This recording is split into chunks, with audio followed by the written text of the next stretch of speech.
Bonjour et bienvenue à Moteur, Action, Inclusion, la première série vidéo proposée par Futur et Média, la plateforme éditoriale du Fonds des médias du Canada. Nous poursuivons cette saison 2 à Montréal. Nous avons rencontré des duos créatifs qui veulent transformer l'industrie des écrans d'ici. Nos invités sont à l'avant-garde des pratiques inclusives et du travail en équipe. Ce sont des leaders qui se sont donnés pour mission d'ouvrir la voie à la prochaine génération de conteuses et de conteurs d'histoire à travers le pays. Suivez-moi.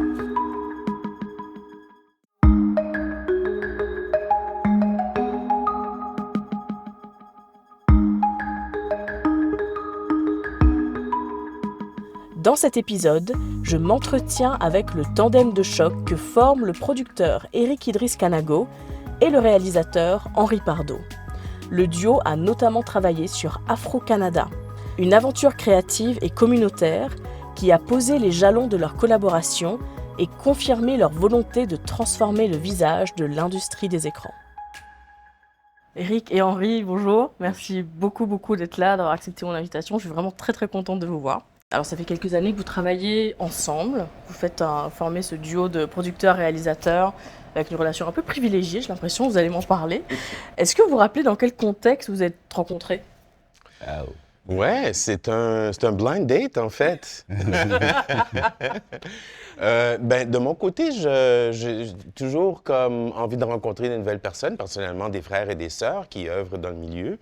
Et puis, c'est quelqu'un, en fait, que j'ai rencontré un peu par hasard, qui travaillait en publicité, qui m'a dit « Ah, tu devrais rencontrer tel gars, il est producteur et tout ça, il est centrafricain, ça vaut la peine de le rencontrer. » Donc, on s'est rencontrés, en fait, à un café. Ouais. Et tout de suite, on est rentré dans le milieu, dans la vraie matière, en fait, sur ce qu'on faisait, puis tout ça. On n'est pas rentré dans... Il y a eu quand même le temps d'observation qui est assez spécifique. Ouais. Quand deux arpos se rencontrent, on se teste un peu pour dire « t'es qui, toi? D'où est-ce que tu viens ?»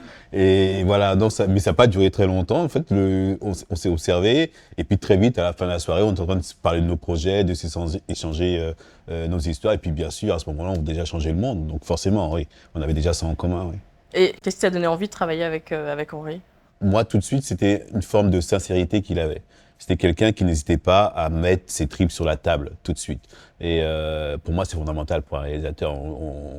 Les réalisateurs nous demandent beaucoup, mais on demande aussi beaucoup à des réalisateurs, c'est à un moment donné, avoir l'honnêteté de pouvoir se mettre à nu, littéralement devant des gens. Et très vite, lors de cette soirée qui s'est un peu éternisée, on a commencé à parler de choses personnelles, en fait. Et c'était assez fort. Donc, on s'est dit, OK, ce serait intéressant qu'on travaille ensemble. On ne savait pas comment, ni de quelle manière, mais on savait qu'on aurait quelque chose à construire ensemble pour le futur. Voilà, et voilà. Et alors, Henri, qu'est-ce qu'Eric apporte dans le paysage audiovisuel québécois? Qu'est-ce qui t'a inspiré? Qu'est-ce qui t'a donné? Qu'est-ce qui t'a mis en confiance, en fait? Ouais, c'est dur à répondre à ces questions-là parce qu'il apporte énormément beaucoup, tu sais, au milieu et puis tout ça. Mais je dirais que c'est l'écoute, c'est l'écoute et la foi, en quelque sorte. Comme auteur, on se promène avec, comme il a dit, nos tripes. On cherche une table où les déposer. On le fait souvent, et puis à chaque fois, ça fait mal, en quelque sorte, parce qu'on s'expose. On prend cette chance-là de vouloir changer le monde et puis tout. Et puis moi, j'ai déposé mes trucs devant lui et ça a été le premier et sûrement le seul qui a lu un de mes textes, puis il m'a dit... et il y en a beaucoup qui promettent des choses, hein, ça c'est clair. Mais lui, c'était sérieux et je l'ai senti. Il a lu mes 2 pages d'un certain scénario qui s'appelle Canaval. Et puis il m'a dit, ça sera mon premier film canadien que je vais produire ici. Donc, quelqu'un qui dit ça, tu fais cool, ça dure 24 heures, 48 heures, on est content parce qu'on a été entendu, on a été vu. C'est surtout ça, on a besoin de ça pour poursuivre. Donc, ça donne envie d'écrire 2 autres pages ou 3 autres pages et l'intérêt demeure. Après ça, on commence à cultiver des projets, des idées, on essaye certains trucs, des choses comme ça, mais non, c'est son écoute. Et Canava, donc on va revenir là-dessus parce que c'est une vision qui s'est réalisée, on est super content. Mais avant ça, il y a eu Afro-Canada. Donc c'est le premier gros projet d'envergure, vous avez travaillé ensemble. Donc 400 ans de l'histoire afro-canadienne racontée en 4 épisodes. On en a beaucoup parlé chez Futura Media et ailleurs. Qu'est-ce que vous avez appris l'un de l'autre pendant tout ce processus-là qui a mené à la réalisation d'Afro-Canada? Bah, en fait, là, justement, pour le coup, c'est Henri qui est venu me chercher sur Afro-Canada. C'est-à-dire que Henri a aussi une boîte de production sur laquelle il travaille avec des projets et on avait déjà discuté effectivement des choses qu'on voulait faire, notamment par rapport à la représentation des personnes afro dans le paysage audiovisuel québécois. Et lui, en fait, en partant, parce on est aussi membre fondateur d'un groupe qui s'appelle Black on Black Film, donc qui milite justement pour plus de représentativité des afrodescendants devant et derrière la caméra. Et la professionnalisation aussi. Et donc, dans ce cadre-là, on avait eu des discussions avec Radio-Canada, discussions que Henri avait initiées, puisqu'il avait eu accès avec une série qu'il avait déjà faite pour MaTV, qui s'appelait Afro Prospérité, qu'il a fait pour MaTV, et ensuite que Radio-Canada a pu prendre une partie de cette programmation sous un autre format, en fait, qu'il a pu livrer. Et donc, il avait... On va dire qu'il avait mis le pied dans la porte de Radio-Canada. Et ce qu'il a su bien faire, en fait, ce qui était extraordinaire, c'est qu'il a mis le pied dans la porte, mais il n'a pas laissé la porte se refermer derrière lui. Il a maintenu la porte grand ouverte en disant « Venez les gars, il y a quelque chose qui se passe ici et puis il faut qu'on rentre en nombre ». Et c'est ce qu'on a fait. On est arrivé à investir le lieu comme ça pour pouvoir effectivement amener nos projets. Et il est venu en me disant « Écoute, voilà ce qui se passe, il y a ce projet-là. Il faut qu'on puisse réfléchir et surtout, en fait, il faut qu'on puisse budgétiser ça assez rapidement pour juste une aide au développement. On était aux prémices et tout. Et je me rappelle que ce jour-là, on a passé 48 heures, un week-end à travailler sur ça et comment le designer par rapport à ce que... Bon, après, c'était 48 heures qui résultaient de pas mal de réflexions qu'on avait eues avant. Ouais, c'est ça. C'est-à-dire que Afro-Canada était, je pense, est arrivé au moment où, c'est pas qu'on était prêts, mais ça faisait déjà quelques années qu'on travaillait ensemble, qu'on discutait ensemble. Puis on avait tous les deux le même principe. C'est premièrement, oui, on s'est rencontrés, on a vu que ça marchait, puis ensuite rencontré les autres. Donc, il y a eu cette initiative de fonder Black on Black Film. Et puis, ça a pris un certain temps aussi à savoir ce qu'on voulait faire. Donc, juste de discuter cinéma, de valeurs, comment ça se fait ailleurs, comment ça pourrait se faire ici, comment ça se fait ici, etc. On l'a vraiment décortiqué de tout bord, tout côté, et ça nous permet de voir ce qu'on a besoin pour se réaliser, se produire. Donc, oui, différents programmes de formation et puis tout ça, que ce soit avec Black on Black ou chez Black Wealth Media, pendant que lui prépare sa boîte. Donc, tout ça, à un moment donné, foisonne et puis on sème des graines. Et puis, à un moment donné, Afro-Canada arrive à un moment important parce que c'est ce qui se passait aussi à Montréal. On était assez les mains dans la pâte par rapport à ce qui se faisait, le discours des colonialistes qui se préparaient aussi par rapport aux atrocités faites aux Noirs pendant 500 ans et puis tout. Puis commencer à avoir notre opinion, puis aussi voir comment se raconter. Et oui, donc Afro-Canada, c'était vraiment ce mix-là de plusieurs départements, la formation, la production, la réalisation, le communautarisme, de travailler ensemble, c'est formidable, quoi. Et ça, c'était vraiment ça qui était fondamental parce que Afro-Canada était vraiment l'école dans laquelle on a pu vraiment appliquer toute la période de réflexion qu'on avait avant. Parce que Afro-Canada, les gens voient à l'image ce que c'est, mais nous, ce qu'on voit, c'est la conception même du projet, c'est-à-dire comment les équipes ont été formées, comment les gens sont venus travailler sur ce projet-là et quelle ambiance on tenait à mettre sur le plateau et même au-delà. C'était pour nous fondamental que devant la caméra reflète ce que l'on veut faire. En grosso modo, on ne peut pas être dans une forme de hiérarchisation ou d'exclusion, de discrimination derrière la caméra et prôner une forme d'unité et d'inclusion devant la caméra. Et ça arrive beaucoup plus souvent qu'on ne le croit. Les plateaux de cinéma et de télévision ne sont pas forcément des endroits qui sont forcément accueillants pour quelqu'un qui est plus novice. Et nous, on avait à cœur justement que des jeunes sœurs, des jeunes frères qui puissent rentrer dans l'art, puissent se sentir vraiment accueillis. C'est ce qu'on a pu réussir en mettant justement beaucoup de gens, notamment des gens qui sortaient de l'école, et puis d'autres personnes qui étaient là dans le métier depuis un moment, mais qui stagnaient à un poste, les mettre justement à un poste au-dessus de ce qu'ils avaient l'habitude d'avoir. Et le rendement a juste été extraordinaire parce que ces gens se sont donnés, parce que pour la première fois, on leur donnait cette chance justement de pouvoir exprimer tout leur talent qui était là et qui sommeillait et qui ruminait, quoi. Et est-ce qu'il y a eu un avant et un après alors? Parce que justement, ma question, elle est portée sur la relève, donc tu fais bien de mentionner ça. Une fois que voilà, que le projet a vu le jour, que ça a été largement vu, quelles ont été les réactions au sein même de la communauté afro et qu'est-ce que vous avez vu depuis en termes de projet, en termes de relève, de tous vos poulains et toutes les personnes qui étaient associées au projet? Ben, je veux juste faire un petit retour en arrière sur la façon de faire, en fait, parce que, tu sais, c'est intéressant et c'est important de se dire diversité, inclusion, équité, etc. Mais les bienfaits, mis à part que it's the right thing to do, sont extraordinaires pour la création et la production. Eric en a un peu touché sur le fait de demander à quelqu'un de donner, je déteste dire donner la chance parce qu'une personne travaille, on lui donne pas la chance, elle va faire son travail puis that's it. Mais d'avoir tous ces gens qui travaillent fort me donne, moi, comme créateur, beaucoup.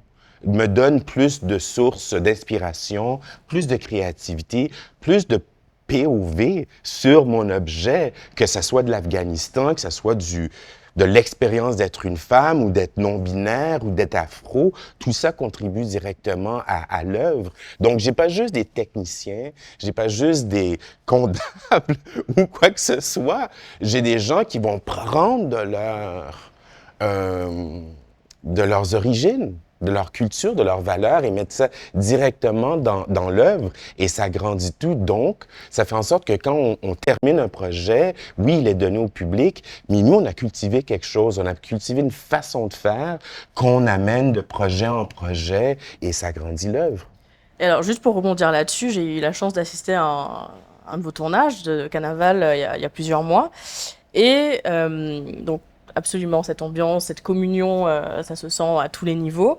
Et quand on s'est arrêté pour partager un repas ensemble, bah, c'était un traiteur afro. Et pourquoi ça, c'est pas un détail? Pourquoi ça, c'est pas anecdotique? Parce que ça fait partie bon, d'abord parce qu'il est très bon déjà à la base. Je confirme. Et qui faisait un peu l'unanimité. Il y a même des gens qui ont dit on vient juste pour ça, donc on se posait des questions. Mais il est très bon et surtout il nous emmenait tout le monde à voyager. C'est un auteur afro, mais et en plus qui travaille une forme de fusion des différentes recettes en Afrique. Donc il amenait à voyager sur des saveurs que même moi me surprenaient, alors que je connais quand même assez bien la culture afro sans pour avoir pensé que je connais l'exclusivité de l'afro, mais j'ai quand même une bonne connaissance. Mais il m'amenait à voyager parce qu'il faisait des fusions entre justement l'Afrique du Nord et l'Afrique du Sud, par exemple. C'était d'ailleurs actuellement, il est en Afrique du Sud en train de chercher des nouvelles recettes. J'ai l'ai vu il y a quelques jours. Pourquoi ce n'est pas anodin? Parce que justement, ce que Henri a mis en place, et ça, c'était génial, c'est que, autant dans Afro-Canada, mais je dirais aussi déjà à l'époque, lorsqu'il y avait Black Ink, ce qu'il demande, et il en a touché un mot tout à l'heure, mais je voudrais être plus précis, c'est ce qu'il demande à chaque technicien, à chaque personne qui travaille sur le plateau, il dit, je ne veux pas ta technique, ok, il y a 3000 personnes qui font ta technique, ça m'intéresse, mais ce que je veux, c'est qui tu es. Je veux bénéficier de ton expérience, que tu sois une femme, que tu sois... quelle que soit la personne que tu es, que tu amènes ça sur le plateau et je veux que ça me nourrisse pour pouvoir... Après, je pense qu'il faut quand même une sacrée dose d'humilité pour accepter ça et puis surtout aussi une dose d'assurance. Parce qu'effectivement, il va agir comme une éponge pour absorber tout ça. Et après, au final, c'est lui qui prend la décision de ce qui va ressortir, qui va servir l'histoire. Mais c'est se trouve qu'on se retrouve avec des histoires qui sont à multicouches. Et ça, pour nous, c'était fondamental. Et le traiteur est dans cette même dynamique. On lui disait, viens avec qui tu es. Il est d'origine congolaise, sa femme est marocaine. Et on tapait des discussions avec eux aussi, pareil. Et sa nourriture était un sujet de discussion pendant le plateau aussi. Et c'est tout ça qui a créé cette harmonie-là. Et puis, moi, encore aujourd'hui, une des plus belles récompenses que j'ai, au-delà du film en tant que tel, c'est que lorsque je rencontre encore des techniciens dans la rue qui me disent quand tu veux, on retourne parce que cette ambiance-là, ce truc qu'il y avait là, ça fait... Je les passe souvent, quoi. Et une des plus belles preuves, c'est que au sein d'Izanako, on n'avait pas envisagé faire des courts-métrages. Mais cette année, on a produit, je pense, 3 ou 4 courts-métrages, tout simplement avec des gens de l'équipe de Carnaval qui viennent volontairement s'aider les uns les autres pour pouvoir créer quelque chose. Et tout ça, ça naît à un moment donné, les gens sont juste heureux de se retrouver. Et je pense que là, c'est un peu ça l'essence de l'art. On oublie souvent qu'on fait un art qui est un art collectif, qui a besoin des autres fondamentalement. En fait, je me permets juste un parallèle avec le fait, on parle souvent d'être vu, hein, donc se voir à l'écran, mais les personnes qui travaillent pour ces projets-là, eux aussi veulent être vus en fait. Oui. Exactement. Tous les gens derrière la caméra, c'est important qu'ils soient vus aussi. Exactement, on est vu et écouté en fait, c'est ça. J'ai personnellement un rituel, lorsque j'arrive sur le plateau, je salue chaque technicien. Et à un moment donné, une de choses, c'est le régisseur qui me dit « Eric, arrête de me demander comment je vais, parce que j'ai l'impression que je suis en vacances de toute façon sur le plateau. » Qu'un régisseur me dire ça, pour moi, c'est un cadeau. Et c'est pas que des mots, parce qu'à un moment donné, on a eu affaire à l'administration, et on a eu notre acteur principal qui a été bloqué pendant plusieurs semaines en République dominicaine, qui ne pouvait pas venir. Il n'y a pas un seul technicien qui nous a lâchés. Et pourtant, on arrivait à la période où il y avait les grosses productions américaines qui arrivaient et tout. Il n'y a pas un seul technicien qui a dit « Ok, votre histoire là, c'est bien beau là, mais je vais aller faire du vrai cash. » Ils sont tous restés, personne n'a bougé. Et ça, c'est extraordinaire. Et pareil, on a fait la première au TIFF, première mondiale. Il y a une vingtaine de techniciens qui ont fait le chemin pour aller voir cette première au TIFF là-bas. Sur la photo, ils sont tous là. Et ça, pour nous, c'est une récompense merveilleuse. Ça veut dire que, au-delà du film, qui est excellent, ceci étant, au-delà de ça, il y a aussi une histoire humaine qui est là. Et cette histoire, je vous dis, elle continue dans les courts-métrages, et elle va continuer dans d'autres longs-métrages qui vont venir.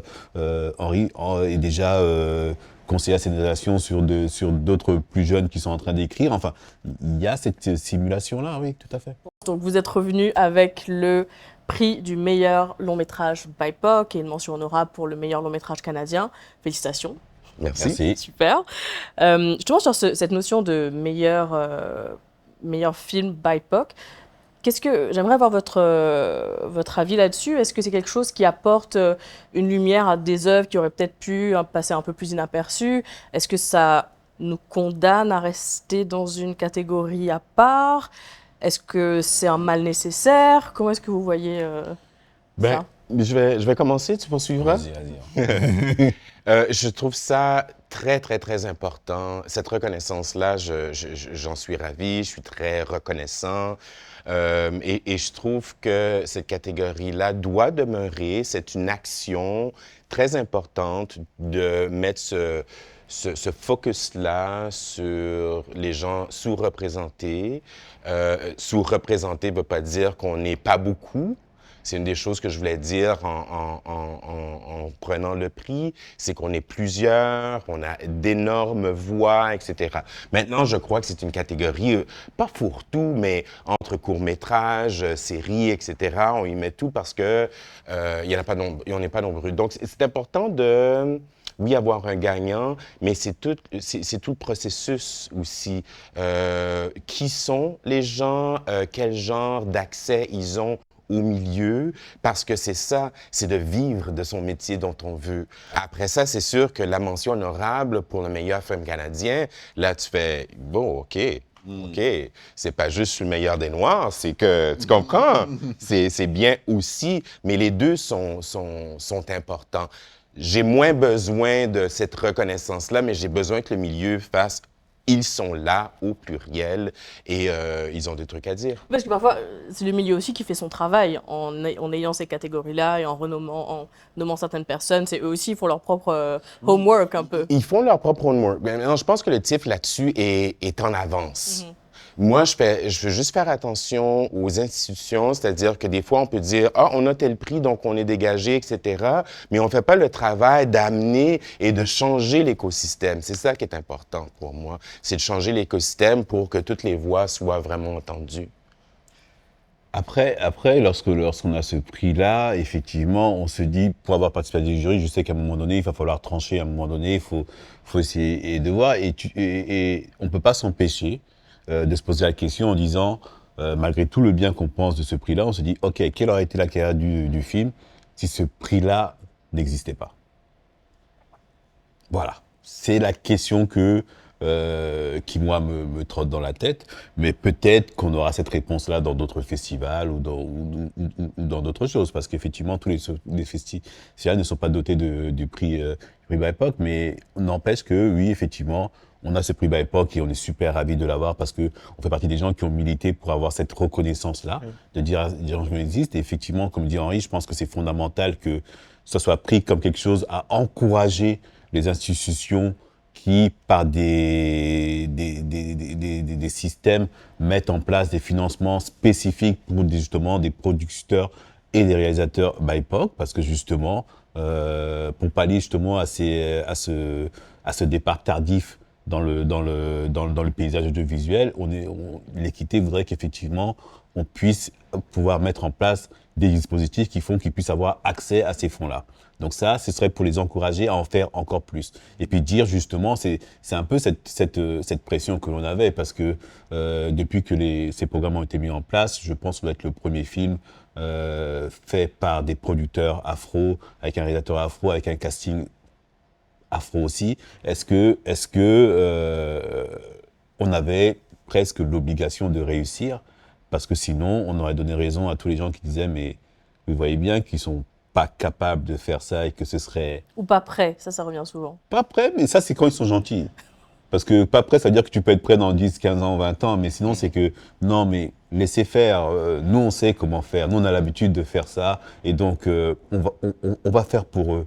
Amenez-les et puis on va faire avec eux. Après, c'est rien de nouveau. On a dit la même chose lorsque les femmes ont décidé, quand les femmes ont décidé d'avoir plus de visibilité, on a dit la même chose en disant, elles sont pas prêtes. On va faire pour elles, ou on va les accompagner par rapport à ça. Et aujourd'hui, on se rend compte que dans la cinématographie québécoise, en tout cas, beaucoup de réalisatrices brillent à l'international, et énormément et de belle manière. Et n'ont pas besoin d'être mis dans une position d'apprentissage. D'apprentissage, tout à fait. D'avoir un senior au-dessus d'elle pour qu'elle soit capable de l'accompagner à un moment donné. C'est ça, c'est vraiment cette démarche-là qui amène ce prix-là. Et puis, ce qui nous a le plus fait plaisir aussi, au-delà de ce prix en tant que tel et de cette reconnaissance-là, c'est avant tout la reconnaissance qu'on a eue par rapport au public. C'est-à-dire lorsqu'il y a des gens qui se lèvent dans la salle et puis qui disent merci parce que j'ai 35 ans, j'ai 47 ans, et c'est la première fois que je me vois, moi, avec mon fils à l'écran, cette relation que l'on a, c'est la première fois que je vois ça. On se dit, OK, on n'a pas fait ça pour rien. Et justement, Carnaval, c'est un récit qui nous fait voyager entre Haïti, le Québec, inspiré de ton histoire, Henri. À quel point, justement, donc ça part d'ici et d'ailleurs, et souvent, on peut avoir l'impression qu'on a surtout envie qu'on nous parle d'ici. L'ailleurs, ça intéresse un peu moins. Mais l'un n'existe pas sans l'autre. Et dans une province où il y a plus d'1 million de personnes qui ont des histoires et des racines ailleurs, ça ne correspond plus trop à la réalité. À quel point c'est des choses qui commencent à changer vraiment dans le positif là. Est-ce que vous voyez cette écoute vers d'autres horizons, d'autres histoires, d'autres manières de raconter? Est-ce qu'on est bien parti là? C'est dur encore à répondre en ce moment. Ça, je ne sais pas. On est comme dans le milieu ou dans le début de quelque chose. On aura au fur et à mesure des résultats. C'est bien beau avoir des sondages des différents fonds, etc. Puis c'est à l'interne, mais les vrais sondages seront quand les films seront disponibles. les nouveaux spectateurs aussi, le nouveau public. C'est ça aussi qu'on essaie de faire, c'est d'amener un nouveau public en ce moment, parce que là, le public du cinéma québécois se rétrécit de plus en plus, il vieillit, les plateformes prennent la place, donc c'est ça le vrai résultat, donc il est encore trop tôt. Maintenant, c'est comme ma job comme auteur, comme réalisateur, je crois, je peux pas trop me préoccuper de ces affaires-là. Je dois crier, je dois dire qui je suis, voici mon expérience, et bien sûr m'assurer de le mettre dans des histoires qui seront consommées par nos gens, puis on souhaite qu'on soit nombreux comme ça, puis on change cette façon de faire-là. Donc, il faut continuer de crier, mais crier dans le sens dire qui je suis, et fièrement, et avec tous ces travers aussi. C'est ça qui est formidable, c'est vraiment d'observer tous les travers de toutes ces origines différentes-là, les mettre sur la table. En tout cas, moi, c'est ma préoccupation. Donc, c'est de demeurer dans le moment présent et de regarder. Maintenant, plus à long terme, si les choses vont bien ou pas, toi, tu as une opinion là-dessus? Bah ouais, je pense qu'il est fondamental de démultiplier les récits. C'est vraiment, il y a que ça qui, pour moi, peut sauver notre cinéma, en fait. Il faut démultiplier les récits et ne pas laisser, justement, à Hollywood le soin de définir qui nous sommes. Parce que c'est ça qui est en jeu, en fait. C'est-à-dire que si nos communautés et toutes les autres qui sont là ne sont pas représentées dans le paysage cinématographique québécois, ils vont se tourner vers l'extérieur parce qu'aujourd'hui, effectivement, notamment sur notre voisin du Sud, aux États-Unis, la représentativité des Afros sur le grand écran est quelque chose qui est acquise. Elle est présente, elle est bankable même. C'est même plus qu'elle est présente, elle est bankable. Et si effectivement toute la population ici ne se reconnaît pas ici dans l'écran, ils vont juste se tourner de l'autre sur le voisin. Et puis, ils vont regarder ce qui va se passer là-bas. Et ça, c'est des gens que l'on perd, mais on les perd maintenant, mais on les perd sur 3, 4, 5 générations. On fait quoi avec ça? Pour moi, c'est d'utilité publique de pouvoir faire en sorte de démultiplier les récits pour que les gens puissent se reconnaître à l'écran et évoluer en se disant « Ok, j'appartiens à ce monde-là, j'appartiens à cette société-là parce que je me vois aussi dans les écrans. Mhm. » Et que les gens se reconnaissent. C'est très intéressant de mettre une histoire d'un fils et de sa mère à Jacmel dans les années 75 et d'avoir une femme de Longueuil, 45 ans, avec sa fille de 17, qui se reconnaît dans cette histoire-là. Elle se reconnaît dans cette histoire-là, pas parce que c'est universel, bien au contraire. C'est très spécifique à la culture haïtienne. Mais c'est là qu'on voit qu'il y a une haïtienne dans chacune d'entre vous. Ah oui. Tu vois? Ouais, Et ouais. moi, j'y crois ça. Je crois que le joual est une espèce de créole en quelque sorte. Il y a eu ce travail-là du français. Donc, ce lien-là de démocratiser la révolution tranquille du Québec. Il y a des liens spécifiques avec la révolution sanglante d'Haïti, tu vois. Mais c'est ça qu'on dit se reconnaître. C'est pas juste que les nôtres vont se reconnaître dans nos récits. C'est que toute personne va faire « Mon Dieu, j'avais jamais vu ma vie de cette façon-là. Ça a tellement rapport, même si je suis à cette île et elle vient de l'Écaille, en Haïti. » Ben, oui, parce que on avait discuté précédemment dans une autre interview pour Futur et Média et tu m'avais dit je veux créer pour les miens et avec les miens. Et justement, je ferais quoi à ce que tu dis? Le storytelling afro-québécois, Oui. où est-ce qu'il en est aujourd'hui? Ben moi, je trouve qu'il va vraiment bien. Je trouve ça super intéressant. Petite anecdote, cette histoire de Encre Noire, donc d'amener des gens qui ont beaucoup d'expérience ou peu d'expérience à faire leur premier ou deuxième ou troisième court-métrage. L'idée, c'était juste d'écrire, faire un petit kino, that's it, that's all. Et finalement, on a eu 9 courts-métrages de 10 à 15 minutes.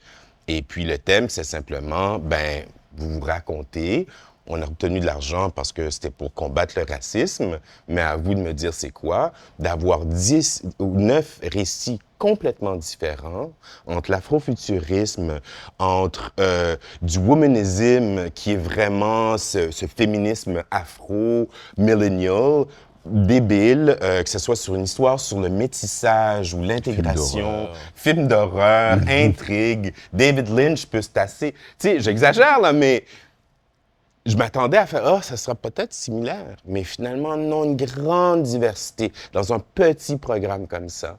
Donc non, ce sont juste des gens qui travaillent bien ensemble, ils sont dégourdis et ils sont prêts à creuser, en fait, d'où ils viennent. En fait, ce qu'on essaie de mettre en place, quelles que soient les personnes qui viennent nous voir, en fait, pour parler d'un projet, c'est aller, et puis c'est ça que Henri dit quand il dit qu'à un moment donné, on touche quelque chose, et on touche à l'universel, c'est l'authenticité, en fait. Et ça, je crois profondément que lorsqu'on touche à une forme d'authenticité, à partir de ce moment-là, alors, et l'authenticité, elle est très spécifique à chaque personne. Mais paradoxalement, en creusant le plus cette authenticité-là, on devient universel. Il nous arrive souvent, lorsque des personnes nous amènent des projets, de discuter avec eux et de les amener à déconstruire ce qu'ils croient être normal ou bankable ou ce qui pourrait fitter avec l'environnement. Et tout le discours, c'est de leur dire, OK, là, ce qu'on va faire, on va mettre une safe place là. Tu peux dire qui tu es, personne ne va te juger. Et là, à partir de là, lorsque vous arrivez à briser cette glace-là, les gens commencent à se confier petit à petit et puis on arrive à toucher ce qu'on appelle l'authenticité. À un moment donné, on arrive de près à ce qui est, pour moi, le plus petit dénominateur commun qui fait que, effectivement, à un moment donné, c'est plus une question de qui tu es, d'où tu viens et tout, mais tu as touché à ce qui fait qu'on est tous plus ou moins liés d'une manière ou d'une autre, tu vois. Mais en même temps, ça fait un petit peu chier tout ça parce que, tu sais, Michel Tremblay, les années 60, 70, 80, son théâtre est incroyable. Il est traduit dans 55 langues ou même plus. S'il y a quelqu'un qui est tellement spécifique par rapport à ses situations dramatiques et ses personnages, c'est le monde du plateau de Michel Tremblay. Exact. Et puis donc, c'est une façon québécoise de faire depuis toujours. Tout à fait, qui s'est perdu un peu. Qui s'est perdu ou qui ne s'applique pas à nous. C'est ça. La question. Donc, on a l'impression qu'on est en train d'inventer des affaires, que c'est pas comme ça qu'on est universel, on est plutôt, faut être creusé dans qui on est, mais c'est Tremblay le fait tout le temps. Et puis, voir les belles-sœurs en russe ou en hongrois, ou on dirait que c'est eux qui l'ont inventé, parce que c'est spécifique, puis ils ont trouvé une façon de le faire. En tout cas, on peut en parler longtemps, là, mais tu sais, on fait quelque chose qui est tout à fait naturel. On se rend compte, on est des artisans, on creuse. On veut pas de facilité. On creuse dans qui on est, et puis on ose mettre nos tripes sur la table pour que ça crée des récits afin de, en fait, changer le monde. Est-ce que je peux vous demander quel est votre prochain projet ensemble? C'est les Belles-Sœurs version haïtienne ou... Ouais, c'est ça. Non, mais en fait, Ou vos projets d'ailleurs. Oui, c'est ça, mais on évite un peu de parler de nos projets, dans le sens où, justement, c'est ça, c'est toujours cette envie de mettre des safe places en place où les gens peuvent se confier et ne pas les exposer trop tôt, en tout cas à la lumière, pour éviter qu'ils se brûlent. Mais rassurez-moi, votre collaboration va perdurer. Il y a beaucoup de projets en route, justement, oui, mais bon, voilà, ça dépend. Je sais pas, peut-être qu'après ce film... En fait, ce que j'ai dit à Henri quand je l'ai rencontré, j'ai dit, en fait, si je fais bien mon boulot, après ce film, j'aurais plus les moyens de te payer. Voilà, c'est ce que je lui ai dit. Donc, quelque part, si je le paye encore, c'est que j'aurais raté quelque chose quelque part, parce que normalement, il devrait être hors de prix. Voilà. Et ça s'en va vers. C'est ça. Et moi, je l'aime. C'est ça. C'est ça que tu veux me dire, dans le fond? Moi, je t'aime et je veux travailler encore avec lui. Non, mais travailler avec Éric, c'est... on a quelque chose, là, tu sais, c'est un frère. C'est un frère et on apprend l'un de l'autre. Et puis c'est tout. Je vais dire quelque chose qui pour moi est fondamental. Je savais parler de la réaction avec le public et tout. Avant qu'on aille en le premier repérage, On venait d'avoir de l'argent, on avait de l'argent pour écrire le scénario. On avait eu de la Sodec et on avait eu le fonds Harold Greenberg qui n'existe plus malheureusement. Et on devait partir en Haïti. Avant de partir en Haïti, on est parti. Henri m'a fait l'honneur d'accepter que j'aille rencontrer sa mère. On est parti chez sa mère. Et avant qu'on fasse quoi que ce soit, pour moi, il fallait que j'aie sa bénédiction. Donc on est parti là-bas et j'ai eu sa bénédiction. Et donc j'ai pu emmener son petit gars en Haïti. Et lorsqu'on a fini le film, lui comme moi, on savait très bien que ce film sera fini quand elle le verrait et qu'elle nous redonnera sa bénédiction. Donc avant que qui que ce soit voit le film, en fait, c'est la maman d'Henri qui a vu le film. Et sa maman est âgée, donc on était aussi dans une forme d'urgence de pouvoir faire ce film, qu'elle le voit en toute possession de ses moyens et tout ça et tout. C'était aussi un challenge pour nous, qui n'est pas forcément le même calendrier que les institutions, on s'entend. Mais en tout cas, c'était important. Et lorsque il est parti, et puis moi je ne pouvais pas assister à ça et je ne voulais pas assister à ça parce que la pression là, elle était énorme. Sa maman l'a vu, et je sais que la pression était énorme pour lui aussi. Sa maman l'a vu, il m'a juste envoyé un message en disant, elle a dit de dire à ton amie qu'elle est contente. Et là, à partir de ce moment-là, j'ai dit, ok, ça y est, le boulot il est fait. Ouais, la boucle est bouclée. Oui, c'était fondamental. Et c'est ça que je vais garder de ce film en fait. C'est ça, parce que la promesse, bien que nous ça a marché, mais la promesse on l'a faite à quelqu'un d'autre avant. Ouais. Merci pour ce partage. Je suis vraiment contente de vous recevoir aujourd'hui. Merci beaucoup et bonne continuation pour tous les projets. On a hâte d'en entendre un peu plus. Merci. Merci. Merci.